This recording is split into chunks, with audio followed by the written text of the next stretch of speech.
નમસ્કાર ખેડૂત મિત્રો, સ્વાગત છે તમારું અમારા યુટ્યુબ ચેનલ ભારત ફાર્મરમાં। આજે તારીખ 3/1/2024 અને વાર બુધવાર। આજે જામજોધપુર માર્કેટ યાર્ડમાં તમામ પાકોના બજાર ભાવ શું રહ્યા તે જાણીશું। તે પહેલાં જો ખેડૂત મિત્રો હજી સુધી તમે અમારા ચેનલને સબસ્ક્રાઈબ ના કરી હોય તો હમણાં જ અમારા ચેનલને સબસ્ક્રાઈબ કરી બાજુમાં રહેલ બેલ આઇકનને દબાવી દેજો, જેથી કરીને દરરોજ એકદમ તાજા બજાર ભાવ એ પણ એકદમ દેશી ભાષામાં સૌથી પહેલાં તમને મળતા રહે। તો ચાલો બજાર ભાવમાં આગળ વધીએ। સૌપ્રથમ વાત કરીએ ધાણી 1300 રૂપિયાથી 1486 રૂપિયા, ધાણા 1200 રૂપિયાથી 1396 રૂપિયા। ઘઉંની વાત કરીએ તો 460 રૂપિયાથી 523 રૂપિયા, બાજરો 325 રૂપિયાથી 376 રૂપિયા, મગ 1200 રૂપિયાથી 1611 રૂપિયા, અડદ 1500 રૂપિયાથી 1831 રૂપિયા,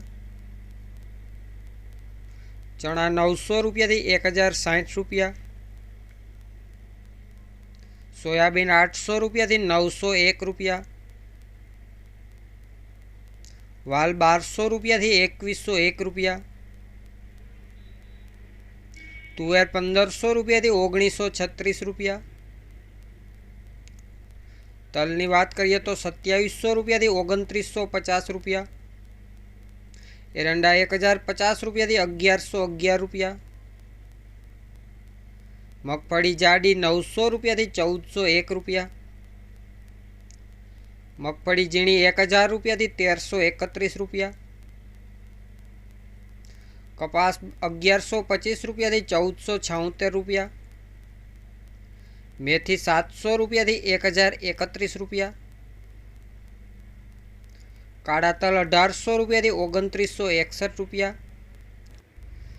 જામજોધપુરમાં આજે જીરાની વાત કરીએ તો 4500 રૂપિયાથી 5500 રૂપિયા। તો ખેડૂત મિત્રો, આ હતા જામજોધપુર માર્કેટ યાર્ડના તમામ પાકોના બજાર ભાવ। વિડીયો સારો લાગ્યો હોય તો વિડીયાને લાઇક કરજો, શેર કરજો અને વિડીયામાં છેલ્લે સુધી બન્યા રહેવા બદલ આપનો ખૂબ ખૂબ આભાર।